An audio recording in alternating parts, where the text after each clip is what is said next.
രാഷ്ട്രീയത്തിൽ വിപ്ലവത്തിന്റെ ഭരണത്തിന്റെ ആദർശത്തിന്റെ ആൾരൂപമായി നിറഞ്ഞു നിന്ന ബേബി ജോൺ എന്ന ചരിത്ര പുരുഷന്റെ പാരമ്പര്യം പോലും സഹിക്കാനാകാത്ത രാഷ്ട്രീയ അസഹിഷ്ണുതയാണ് UDF നേതാവായ ഷിബു ബേബി ജോണിനെയും അദ്ദേഹത്തിന്റെ കുടുംബത്തെയും ലക്ഷ്യമാക്കി ഉയർന്നു വന്നിരിക്കുന്ന കള്ളക്കേസിന്റെ പിന്നിലെന്ന് UDF convener Adoor Prakash MP.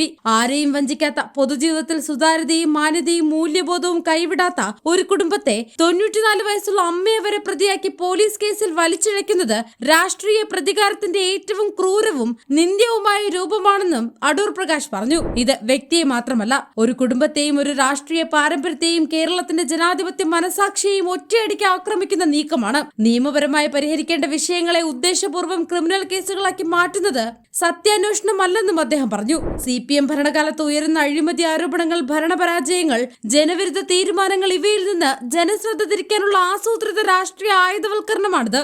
Baby ജോണിന്റെ ആദർശ പാരമ്പര്യം കള്ളക്കേസുകൾ കൊണ്ട് തകർക്കാനാവില്ല. UDF നേതാവായ ഷിബു ബേബി ജോൺ സത്യം ജനങ്ങളുടെ മുന്നിൽ ധൈര്യത്തോടെ പറയുന്ന നേതാവാണ്. കുടുംബത്തെ പോലും വലിച്ചിഴച്ച് നടത്തുന്ന ഇത്തരം രാഷ്ട്രീയ പകപോക്കലുകളെ UDF ഒറ്റക്കെട്ടായി നേരിടുമെന്നും അടൂർ പ്രകാശ് പറഞ്ഞു.